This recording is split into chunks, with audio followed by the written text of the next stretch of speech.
1 Chronicles chapter 17. When David lived in his house, David said to Nathan the prophet, Behold, I dwell in a house of cedar, but the ark of Yahweh's covenant is in a tent. Nathan said to David, Do all that is in your heart, for Elohim is with you. That same night the word of Elohim came to Nathan, saying, Go and tell David my servant, Yahweh says, You shall not build me a house to dwell in, for I have not lived in a house since the day that I brought up Israel to this day, but have gone from tent to tent, and from one tent to another. In all places in which I have walked with all Israel, did I speak a word with any of the judges of Israel whom I commanded to be shepherd of my people, saying, Why have you not built me a house of cedar? Now therefore you shall tell my servant David, Yahweh of armies says, I took you from the sheep pen, from following the sheep, to be prince over my people Israel. I have been with you wherever you have gone, and have cut off all your enemies from before you. I will make you a name like the name of the great ones who are in the earth. I will appoint a place for my people Israel, and will plant them, that they may dwell in their own place, and be moved no more. The children of wickedness will not waste them any more, as at the first. And from the day that I commanded judges to be over my people Israel, I will subdue all your enemies. Moreover, I tell you that Yahweh will build you a house. It will happen when your days are fulfilled that you must go to be with your fathers, that I will set up your offspring after you, who will be of your sons, and I will establish his kingdom. He will build me a house, and I will establish his throne forever. I will be his father, and he will be my son.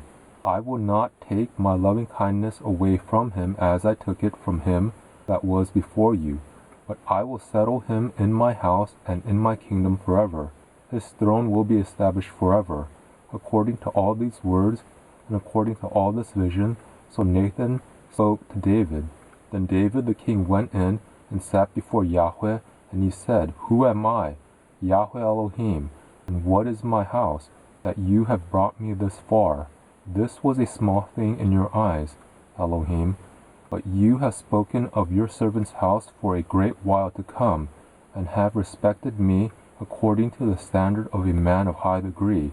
Yahweh Elohim, what can David say yet more to you concerning the honor which is done to your servant?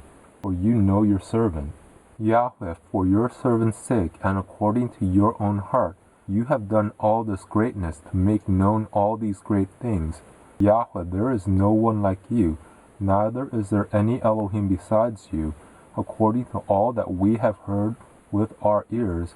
What one nation in the earth is like your people Israel, whom Elohim went to redeem to himself for a people, to make you a name by great and awesome things, and driving out nations from before your people, whom you redeemed out of Egypt.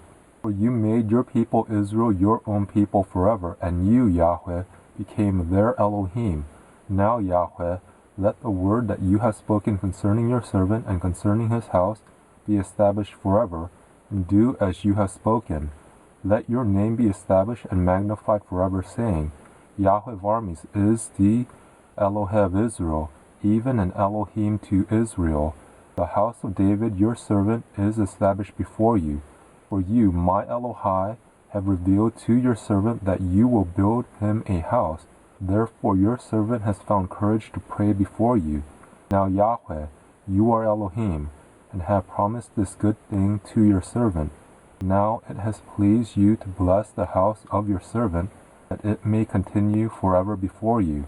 For you, Yahweh, have blessed, and it is blessed forever.